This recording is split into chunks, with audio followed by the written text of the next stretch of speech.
Hey everybody, Dave here. Today, I'm going to show you how I maintain my environment variables in Blue Prism. Over the past 7 or 8 years, I've used different methods. Some of them were really dumb and some of them were better than others. Some were stolen ideas from other people, and I'm not going to tell you which ones were which.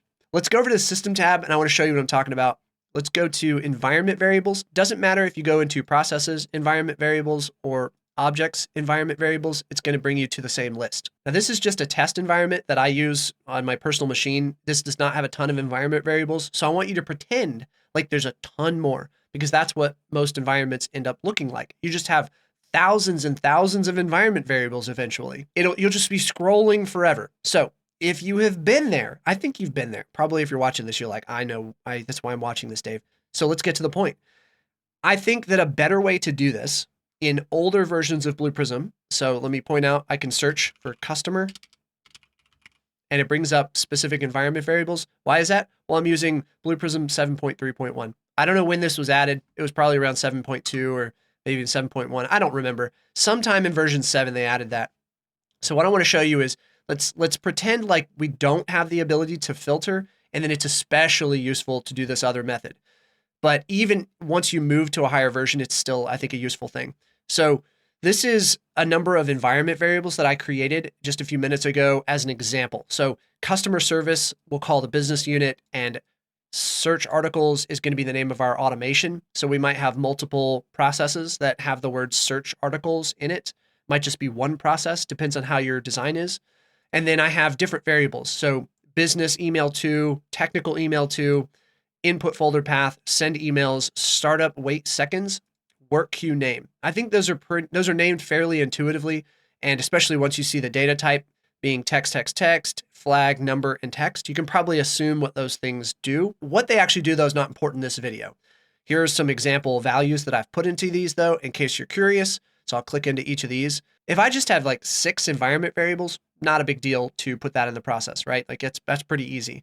I can go over to Blue Prism, and here's a sample process I created off of the process template. I can go over to let's create like a new page, and we'll call it environment variables, environment vars, and then I'll drag a data item over. We'll open this up, and then inside of here, I just need to hit the drop down for exposure, change it to environment, and then I go up to the name and drop down, find my customer service and search articles, email to business. Okay. And then I can actually just copy this and paste it a few times. I think we had 6 of them, right? So I can open this, change it to the next one. Okay. Select the third one. We'll go to the third environment variable.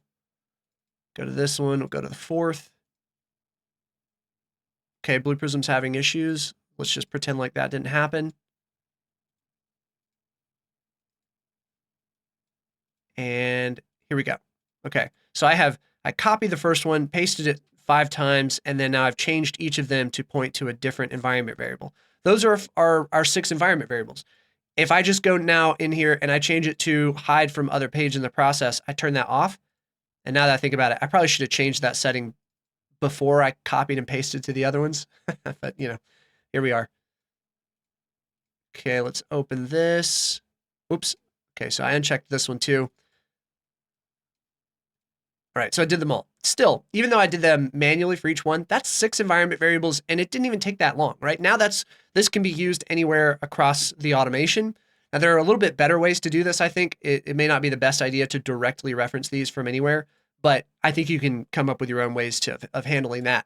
But as far as including environment variables in automations, this was like the standard way. And then you might connect start to end here. So you've got your environment variables here. They can be used anywhere in the process. Whether that's a good idea or not, that's not the point of this video. You can do that if you want to, though. Now, a little bit better way, and something that I like to do and have been doing more recently, is what we'll do is take these and create JSON out of them and put them in a file. I have Notepad++ open, and let's paste the names of each of those into here.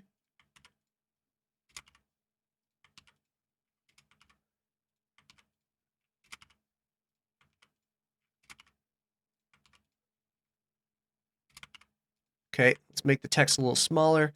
I guess I could go grab the values in a second here too. We're going to create JSON out of this. So the way to do that is just to put a curly brace up here at the top, curly brace at the bottom. I'm going to select all these and hit tab. This works at least in Notepad++. And then I'm going to put quotation marks around all of these.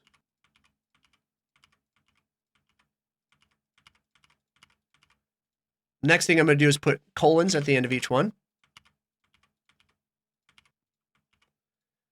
And then I need to put more quotation marks with a comma at the end. And you'll see that I'm going to do this in all of them, even the last one. Let's actually put a space before it so it's kind of easier to see. So space, 2 quotation marks, and a comma. You don't have to have this last one, but I'm going to leave it there just because it doesn't hurt anything. Now I'm going to go grab those values. It's actually filter because I can. I don't want to grab the wrong value. Okay, business, support email. This is going to be our input folder path. Obviously, you wouldn't probably normally use C:\test. That's just my example. Okay, here I believe you can either type true. This will work in Blue Prism just fine. You can also type this like true. And 5, same thing. You can do 5 like this, but you can also just do 5. And then we'll copy the name of the work queue. Okay, so any text has to be inside of quotation marks. Language, can I set this as JSON so it shows it highlighted? Okay, so this is should be valid JSON text. It's possible that I typed something wrong and messed it up, but we'll know pretty soon here. What you can do is save this to somewhere, like a shared drive. You save this in a file, call it something. We can actually just go save, and I'm not going to save it into here, but I'd pick a place, and then I would actually call it like, what was the name of this? It was like customer service search articles. And then I'm going to call it config JSON, like that. And then I would save it here. And then in Blue Prism, I would actually, go make some logic that would look for the file, read the text file, and then load it into Blue Prism. But what I want to do is not show you that, because that's pretty simple. You just read it like a text file, and then the rest of the steps are the same. But what I would actually encourage you to do is not even do that. So if you haven't done this before, just don't even go this route. Just make your JSON like I showed you just now. And instead, what we want to do is go into the environment variables here. Let's create another environment variable. Let's call this one customer service search articles. And then we'll call this config JSON. Choose a type of text. And then in here, instead of typing into it like this, like you might normally, hit the 3 dots that are over on the right side. It'll open up a little pop-up, and then change the mode to JavaScript. Okay, and then expand this a little bit, and then let's paste in there. Now, I don't know who decided red text was a good play, but here we are. This looks like it is valid to me. Again, you can and maybe should take off the last comma, but I'm just going to leave it there. And this is now our our environment variables set into JSON inside of an environment variable. I'm going to close this, and then we're going to go call this environment variable from the process. I got to hit apply. Let's go back over to the process. And even on the same one, I'll just move these out of the way. Okay, I'm going to copy one of them though. And let's go get the other environment variable. You may have to reset the process or even close and reopen, depending on your version of Blue Prism. But for me, it's already loaded. Okay, I'm going to choose this config JSON and click out. You can actually see it has that same data in it. All right, we can't use this directly. We're going to have to convert it. So let's delete this link here.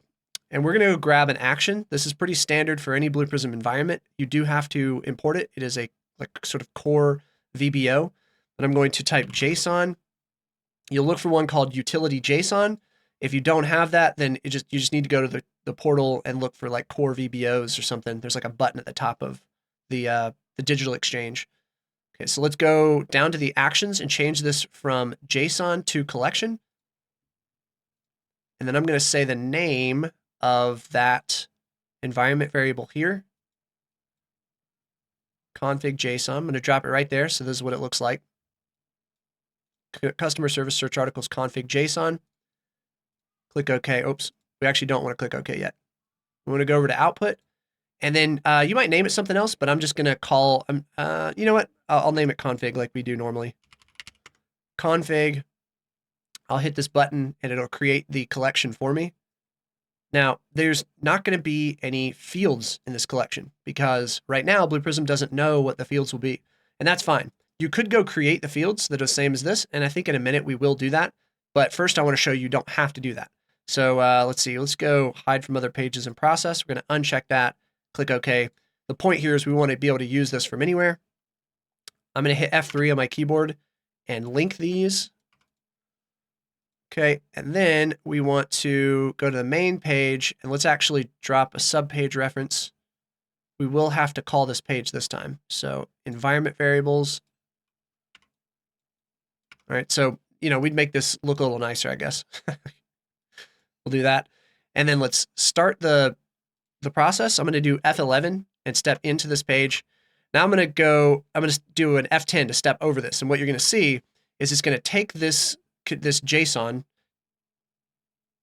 Right, okay, this is a perfect example of a problem that can go wrong and most likely the issue that you'll run into. So let me make the error come back up again. Okay, so could not execute code stage because exception thrown by code stage, bad JSON escape sequence. And if you ever see, here I'll make a note so we have the text though. If you ever see bad JSON escape sequence, then you know that you haven't typed something right in the JSON. So let's go back over to the main window of Blue Prism. We're going to open up this config JSON value. Remember to change to JavaScript. And then right here, our issue is most likely this backslash. So in JSON, if you put a backslash, it recognizes that and tries to use it, and it doesn't sort of see it as literal text. So what you have to do is escape it with another backslash. So backslash. So having two in this spot may look a little weird, but it is escaping the character. So this could be more complicated. It's like some other folder, some file.txt. Okay. Each of these backslashes have to be escaped. So you'll have doubles.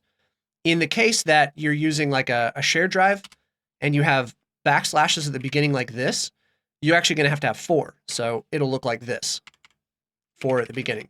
And that's perfectly fine whenever this gets read in by Blue Prism. Actually, I'm going to leave this and show you. So let's pretend like this is a shared drive. Like that. I'll show you, and spaces don't matter, so I'll show you that. It's not going to hurt anything. I hate spaces, but you know, we're going to leave it there. So I'm going to go read this into Blue Prism, and this doesn't actually exist for me, but you'll see that the text will get read in, and there will be single slashes here, and then 2 slashes here. Let's hit the X. You always want to hit apply. I guess I should point that out now. If you're not used to this, you have to hit apply. It will let you click away, and it won't save your changes. So, okay, let's go back out to the process. Now I'm just going to reset it, and we'll step in again. This time, it won't throw an exception because we escaped that character, and we will look in our config. You'll see what it's done. It's taken this value, which obviously it was in the environment variable, not in this file anymore, but it takes each of these and creates a column out of it. And then the first row will contain the value that's right here. Okay, so for example, this, okay. Now, do you want to have all this text in it? Customer service, search articles? Probably not, right? So let's adjust that. I'm going to go over to here. Let's open this back up, JavaScript. And let's actually just delete all of this.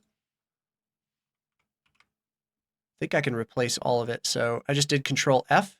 I'm going to go over to replace. We're going to replace this anywhere it's found with nothing. Okay, so that just removed all of it. Now this is much simpler. I'm going to hit the X and apply. And then let's go back into the process. Now I'm going to reset again. But remember, now I renamed those, right? I didn't rename the actual old environment variables. That's totally separate.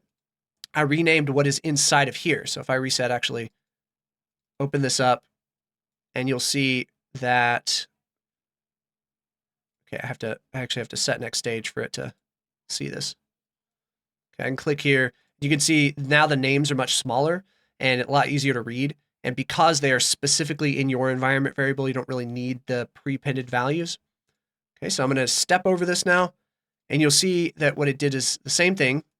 It created those column names, and then the first row contains the value from inside the config. So this is super easy to work with. And instead of having tons and tons of different data items and tons of different environment variables separate from each other like this, imagine 100 of these or even 20, that gets a little excessive and it's hard to read when it comes to like, when you're in a calculation stage and you're looking through your variables here, it can grow to be kind of excessive. So instead, if you put it all inside of one collection like this, now what it looks like is it's inside of this config. So I can type like config dot, well, I forgot what they're called now, but input folder path like that, evaluate expression, and you'll see that this is what came out of it. One further step though, and this is something I like to do because I like it to be easier while I'm developing. Once I've determined what my columns are, then I will go into this right here, this collection, and I'll actually put the names of the columns. So I'm going to go over and grab these again. Let's see, let's open up the collection. I'm going to create some fields based off of these. I do need to reset this though. Reset it, open up this again, and add text, we want technical text, add input file folder path. This one's also text, add send emails.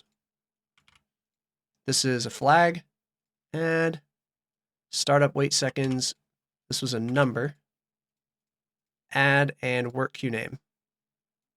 This definitely is a little bit of effort to get this going, but the way this benefits you is you can kind of have a validation on your config by default, just without having done any extra work as far as like validation logic. So now should still work. I'm going to delete this. Should still work if I set next stage and F10 over this. Okay, we have these fields, go to current values. It's still the exact same field names as before, and we can still reference them the same as before. But now when I go into a calculation stage, you can see that now instead of just like config with nothing else there, and I had to remember what the names of the fields were, I can hit the drop down, and now we have the names of all of the fields in it. Now I can drag them much easier, right? And whatever I need to do with these. That is just so much better.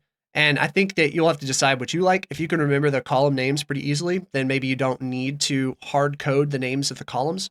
But another benefit of this is if somebody goes and changes your config in any way. So let's say that they, for whatever reason, maybe they even just like fat finger it. They don't mean to rename it. So let's say like input folder paths, and they don't mean that, but they accidentally put an S. I don't know how that would happen, but I'm going to close this and hit apply. And then we go back over to our process, reset. I'm going to try this again, and it should fail because it says the collection definition does not contain the field input folder paths. So at least to some degree, you have a little bit of validation there, and the message is actually very clear. You don't even have to worry about catching this. Your automation can just terminate and have this error message, and it's very obvious, like, oh, wherever input folder paths is a problem.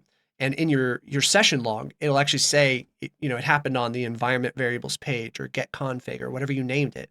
And then you'll target it exactly what the problem is without any exception handling at all. So I kind of like doing that. I don't think it's 100% necessary, but it does make the development experience and troubleshooting experience a little bit better.